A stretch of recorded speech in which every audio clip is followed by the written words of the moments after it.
Hey, Jeremiah DeGraff here again with Quitelite. Going to talk about how to take you from just a standard panel wall and the first steps of getting to an assembled corner of your Quitelite cabin or camper. First off, you need to start with your panel walls always tab side down. Never set it on the weather stripping. That will damage your weather stripping.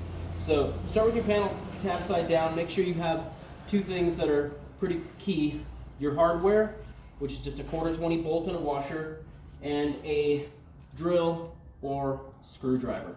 Now, if you have an impact drill, I suggest you put it on a low setting, not a high setting. You do not want to over torque these bolts. Be very careful about that. I use a setting 1 on a M12 Makita. So you're going to want to take your first panel wall, set it tab side down, take a second panel wall, set it right into the tab slots, center tab, make sure that the bottom and top tabs are aligned with their holes. Take a 1/4-20 bolt, and the first thing you want to do is set the center bolt. It kind of sets the stage for all of the alignment. So you look inside this hole, make sure that your actual hole is lined up, and put this screw in. Do not torque it all the way down. Let it be loose because you're going to need a little bit of movement between the panel to get to the other two sides. After doing the center, you move to the bottom. Again, you're going to want to make sure that the hole is lined.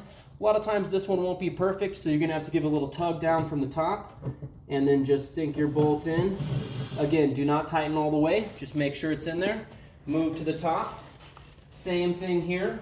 Just want to look inside, see if your hole's lined up. You might have to give it a little tug down and then put the bolt in. After you get all 3 bolts in, just make sure you got a little bit of alignment and start the process over again, torquing them.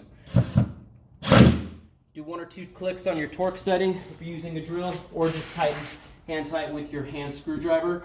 Kind of give this a little push up if need be to make sure that these are nice and flush so you have a good solid foundation for your wall to go on. Move to the top. Again, you want to make sure that this is as good as it can be as far as levelness with the panel next to it. Tighten it up. Done deal.